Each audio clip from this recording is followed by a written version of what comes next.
Welcome back to my joke lang. This is not the YouTube channel. Anyways, so welcome to our first informal class. So today's lesson will be about principles of RPD design. And before we start, I would just give you a heads up that you're going to hear a lot of noise, from the outside noise to, yes, the chicken, my ever famous chicken background, and the dog background, and people passing by background. But nonetheless, we will begin. So what is our first thing that we need to know whenever we design our partial dentures is that you must never design using an edentulous cast alone, or just this edentulous case alone.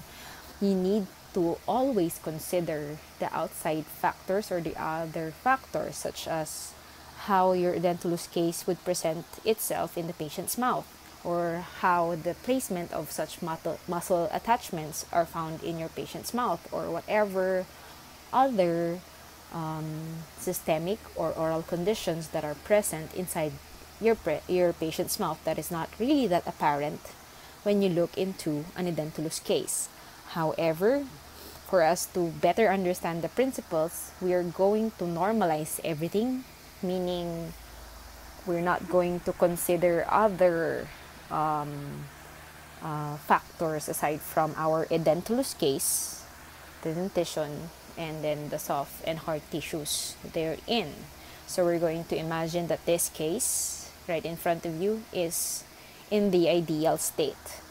Yes, it's just that it's missing few teeth, and there are molars, some molars and some premolars on both sides of the arch. Anyways, so if we're going to classify this case, what do you think is the classification? Come on, think. Knowing that it is a bounded case, a tooth bounded case, wherein you're going to find the edentulous space with an anterior and posteriorly bounding natural teeth. So this is what? Okay, that's correct. A class 3 Kennedy classification with a modification 1, because we have one modification space. Although it's missing a third molar at the right quadrant. You know Applegate's rule that whenever the third molar is missing and not to be replaced, it is not considered in our classification. And of course, as I told you before, if your third molar is missing, do not ever attempt to restore it back anymore. Okay? Right. So now, let's begin with knowing the general principles. Please turn your notes to our principles of partial denture design if you have them with you. And number 1, the general rule is to utilize what is present. So it says here that whenever possible, we need to select a design that fits teeth and soft tissues rather than choosing one that requires alteration of both tissues. So you need to choose a design that is simple enough and minimalist enough so that we will not opt to remove or alter a lot of tissues or hard and soft tissues. And so that you will not be, for example, you want to prepare an abutment tooth more, or you need to prepare an abutment tooth more because of what you chose. Rather, you need to choose something that would require less preparation of such. Your goal is actually to avoid gross unnecessary preparation, because we know whenever you prepare, you're going to leave what? A rough structure, especially in your abutment tooth, and this is actually highly susceptible to progression of caries and other dental problems. So if you do not need to prepare, or you can find a design that is simple enough that you would not need any form of preparation or any form of unusual or unnecessary preparation, please do so. Okay. Another one in consideration is planning for the future, meaning you need to consider not only their at the time state of your edentulous case, especially your primary abutments, but you need to consider what would happen to that abutment in the future, such as questionable prognosis of an abutment. For example, if this tooth would be or is lightly mobile, or in the mobility degree number 2, which is already quite a questionable mobility, you need to prepare your design in a way that you're going to think the possible loss of that abutment tooth. So you would maybe need what? Stress releasers for direct retainers, and so on and so forth. And of course, planning for the future might also involve designing castings with rest seats and guide planes, so that are required in the future case, so we need to be careful or considerate of which. Another thing in general consideration, and my most prized, not really prized, my most favorite one, most considered one, is actually minimizing framework elements whenever possible, meaning you need to design the simplest functional design, or simplest functional and aesthetically pleasing design, so that you're going to just use minimal number of components, meaning lesser tissue contact, lesser stress on your abutments, but would give you maximum capacity and ideal functionality of your RPD. You do not need to place complex designs just for an RPD to work. Actually, it would be better for you to place simple yet necessary components rather than placing complex components but is actually unnecessary at the most. Also, if you would like, or if it's better if for you to use fewer numbers of minor connectors, for example, you would like a tooth or one minor connector for one tooth and another is combined. You can do that. So we're going to see some cases, or you're going to encounter some cases that would likely have those things. So you might as well take that into consideration. So yes, without further ado, let's jump into preparing our edentulous case. Right. So first things first, I know you have read all of these principles to be considered in our design principles or preparation, or designing, like for your denture bases, for your direct retainers, for your indirect retainers, for your major connectors, minor connectors, and denture or distal extension case considerations. But before we're going to tackle that one by one as we design or we progress in our designing. So first, I'm going to teach you a little technique. We're going to actually make three parabolic lines. This is actually 3 imaginary parabolic lines, because we're going to use such for our guides later whenever we're going to place our design. So first, why parabolic line? Parabolic because the shape of our arc is actually a parabola, right? Our arcs are known as parabolic, right? So first parabolic line, we're going to use interrupting lines, is actually this. This parabolic line would indicate what? Contact points in the arc of tooth. So that's contact points. That's the first parabolic line, contact points of your adjacent tooth. Next parabolic line is we're going to line the lingual surfaces of our dentation. This is not going to be perfect because we know that the lingual surface of our dentition is not really that equal. There are some that are bigger and some that are smaller. Nonetheless, just follow them. And then next is what? The distance from the gingival margin to the superior border of your major connector. And we know this is a maxillary case. So what is that distance? Yes, we have 4 to 6 millimeters. So just imagine that this is 4 to 6 millimeters. So another parabolic line in 4 to 6 millimeters distance from your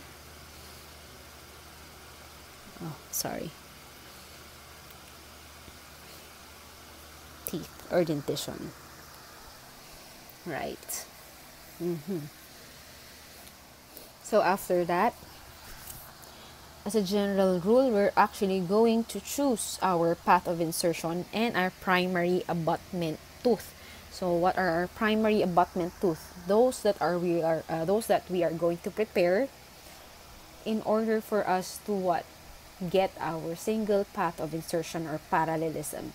And normally, what are those? Those are actually teeth that are adjacent to the edentulous area.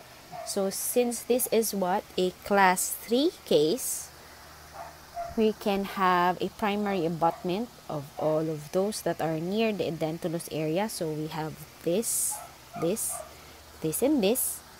So normally, what I do is I line it with a blue pen, indicating blue for metal framework, and I just place it like this. Yes, as a line.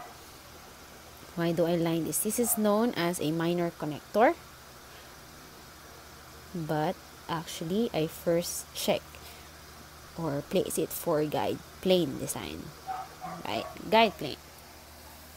So first, then next, when I have chosen my abutment tooth, and for example, if this is a real case, we have already actually surveyed this. You're going to check for the recontouring and so on and so forth, and actually design for you to be able to do whatever you want to do in your diagnostic cast. Yes. Next for that is that we're going to check or choose our major connector. Before the major connector, we can actually place our rests already. So knowing that this is a tooth-bounded case for it, because this is a class 3 case, we are going to place the rest.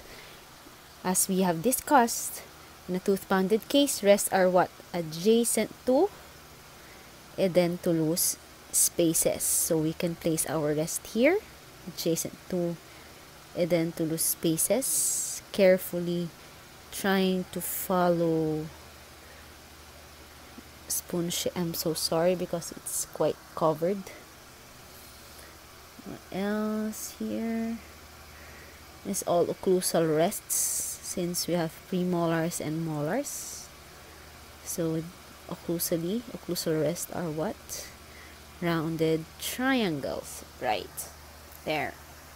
So I placed my rest, chosen my primary abutments. So its next step is for me to choose my major connector. Now, when I see this case, there is no edentulous space at the anterior, and it's actually the edentulous space for both sides of my arc is located posteriorly. Therefore, I can actually opt for this to be a palatal bar. So palatal strap. Yes, palatal strap, not a bar. I'm so sorry. Palatal strap. So I can design this as it is. Palatal strap. Just imagine that this is going down a little bit.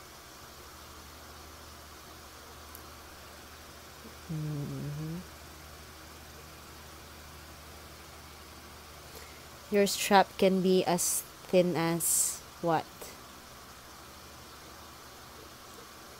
10 millimeters. So it can be thicker as well, but for me, I prefer this.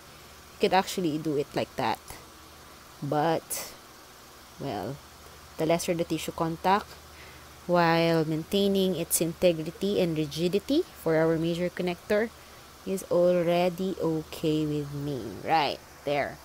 So our major connector is a posterior palatal strap. So I have placed this second parabolic line here because this is where I'm going to terminate my major connector in an edentulous area. Yep.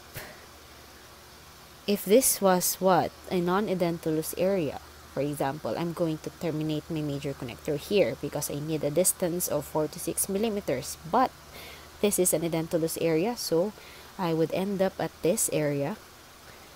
Actually, when you're going to look at this at the cast, it is what? At least 2 millimeters behind the gingival surface or the lingual gingival surface of the tooth. And what is that? This is actually your location of your finish lines. So later we're going to place there our finish lines. Next, for your major connectors or your minor connectors. However, we do not need additional minor connectors here because it's already a minor connector. This is for your, we do not need also embouchure minor connectors because we are not in aid of other components in other areas. So what type of minor connector is missing? Yes, it's our grid work. So let us place our grid work. So since this is a posterior, I can opt to go until extension of what? The crest. Yep, the crest.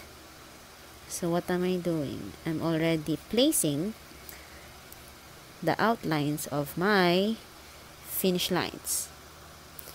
And what's the function of your finish lines? Your finish lines are there to what? Support your acrylic and give it a butt end junction to your metal so that it will have strength and integrity.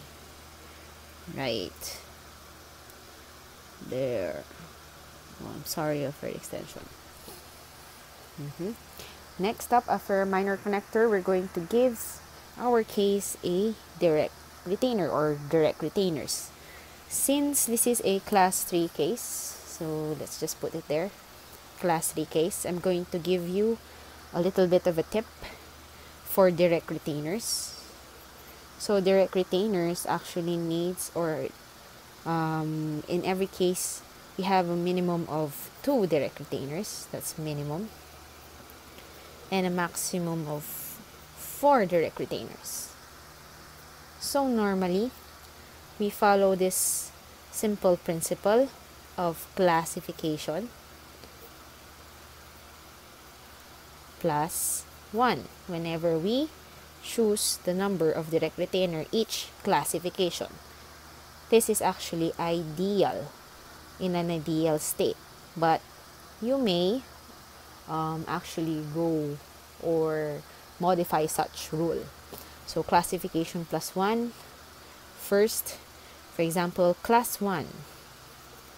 So for class 1, how many direct retainers do we need? We need 2 direct retainers. How about class 2?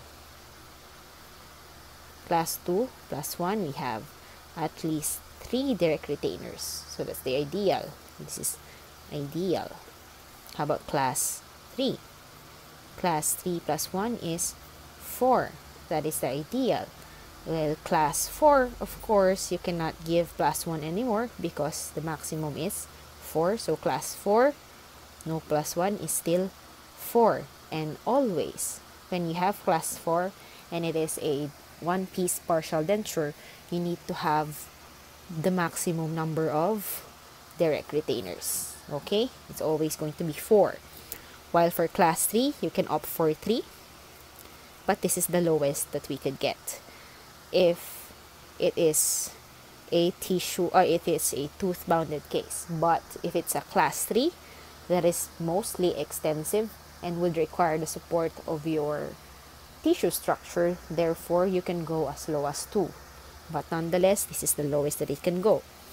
While class 2 can go also as low as 2, just provided that you have your maximum indirect retention support.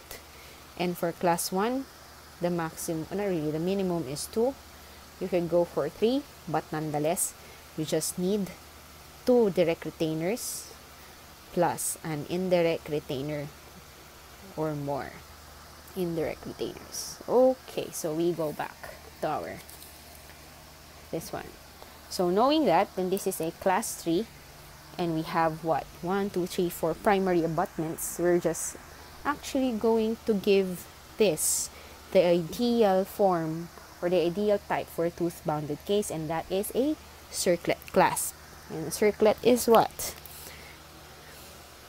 A clasp assembly with a retentive arm at the front and a reciprocal arm at the back.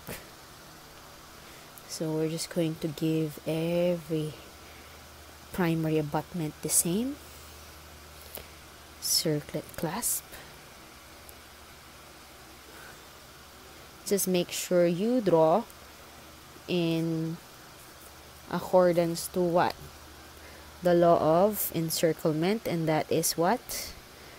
A greater than 180 degrees of encirclement for you to have maximum retention. Okay. There. Right. So there, we have our direct retainers. We have our minor connector, major connector. And what is missing? It's actually your indirect retainer. But again, your indirect retainer are only seen in what? Your class 1 and class 2 cases. And those cases that are prone in rotational movement. But for class 3, there is no need for indirect retention because such rotational movement are already hindered by your abutment teeth. So they are the one who is holding or giving you the direct retention that you need. Another is what? Oh, your finish lines. So we need to what?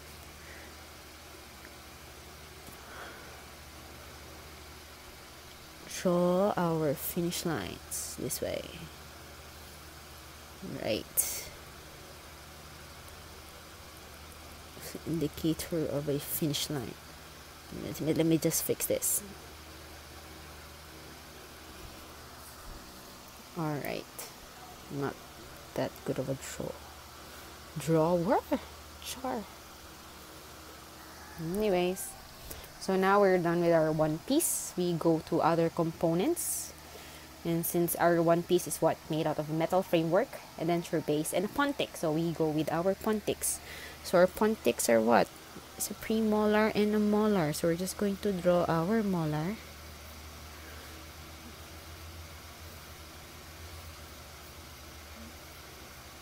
Oh, sorry. Not that really good in actual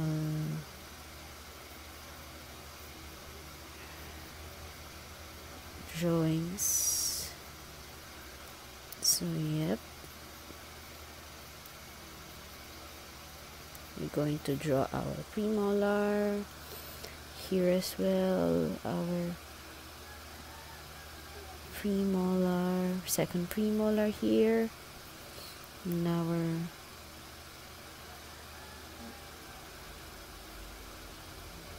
first molar. Let's make this bigger. Yeah, there.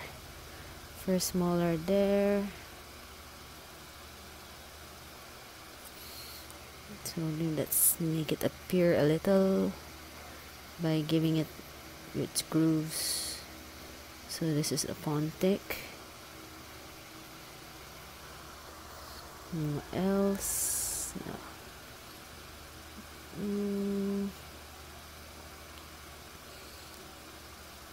There. So we have drawn our pontics. So usually the pontics are what? Drawn using our lead pencil. Next is we draw our denture base. So our denture base just fits around the edentulous area from your, what's this that I'm shading? Yes, of course, it's your finish lines, because your finish lines is actually, again, your connecting joint or connecting junction of your denture base and your metal framework. So yeah, we just extend it a little bit here. Yep, no need to overlap unless actually needed. There.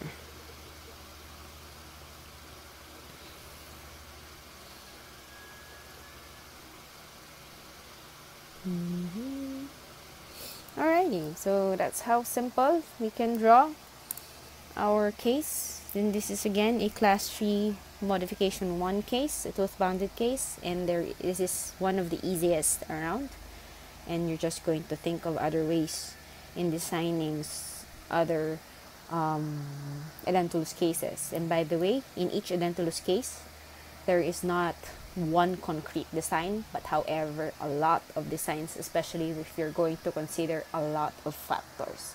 So just try and think of the simplest design that you could think of that would satisfy all of the criteria therein that are needed in our partial denture design. So we're going to try a design and design another one.